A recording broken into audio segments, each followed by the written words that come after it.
বিভেদের রাজনীতির দিন শেষ, আগামীর ঐক্যবদ্ধ বাংলাদেশ। সকল মুসলমানদের ঐক্য, নিপীড়িত মানুষের ঐক্য, সত্যকামীদের ঐক্য, ন্যায় এবং ইনসাফ প্রতিষ্ঠায় আত্মপ্রত্যয়ীদের ঐক্য প্রতিষ্ঠিত হয়েছে ঢাকা 13 আসনে। ইনশাআল্লাহ আমরা নির্বাচনী আচরণ বিধিকে পরিপূর্ণভাবে অনুসরণ করার মধ্য দিয়ে শান্তিপূর্ণ উপায়ে আমাদের নির্বাচনী প্রচারণা অভিযান পরিচালনা করব।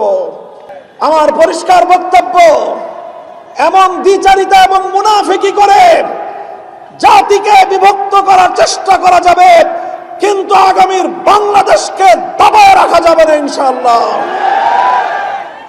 আমরা বাংলাদেশের ঢাকার অন্যতম গুরুত্বপূর্ণ একটি জায়গা মোহাম্মদপুর, আদাবর এবং শেরেবাংলা নগর নিয়ে গঠিত ঢাকা 13 আসন থেকে 10 দলীয় নির্বাচনী ঐক্যের ঐক্যবদ্ধ ফোরাম থেকে বাংলাদেশ খেলাফত মজলিসের মনোনয়নে মেহনতি মানুষের প্রতীক, গরিব দুঃখী মেহনতি মানুষের আস্থার বাহন, সৎ সাহস থাকলে মুখে বলেন, যেটা পেটে আছে সেটা মুখে বলবেন, যেটা গোপনে বলেন সেটা প্রকাশ্যে বলবেন। মুনাফিকি ভাওতাবাজির রাজনীতির মধ্য দিয়ে জাতির কাঙ্ক্ষিত মুক্তি অর্জন করা সম্ভব নয়।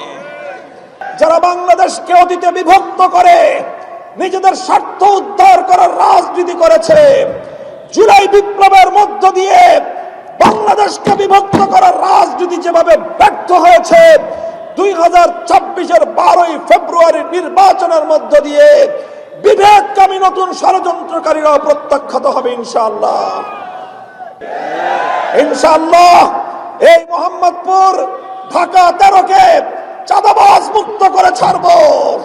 রিকশা প্রতীক নিয়ে আমি আপনাদের ভাই, মোহাম্মদপুরের মাটি ও মানুষের 40 বছরের অভিযাত্রী, 40 বছরের সহযাত্রী মোহাম্মদপুর, আদাবর এবং ঢাকা 13কে সন্ত্রাস, জুলুমবাজ, চাঁদাবাজ, মাদকের চোরাকারবারীদের হাত থেকে মুক্ত করবার এক অদম্য স্লোগান নিয়ে জিহাদের ময়দানে অবতীর্ণ হওয়ার জন্য ভোট যুদ্ধে নেমেছি। আধিপত্যবাদ মুক্ত করে ছাড়ব, সন্ত্রাস এবং চাঁদাবাজ মুক্ত করে ছাড়ব ইনশাআল্লাহ। 10 দলীয় নির্বাচনী ঐক্যের সকল দলের নেতা কর্মী, সকল দলের কর্মী সমর্থকরা রাজপথে আমরা ইস্পাত কঠিন ঐক্য গড়ে তুলে আগামীর বাংলাদেশকে আমরা ঐক্যবদ্ধ বাংলাদেশে পরিণত করব ইনশাআল্লাহ।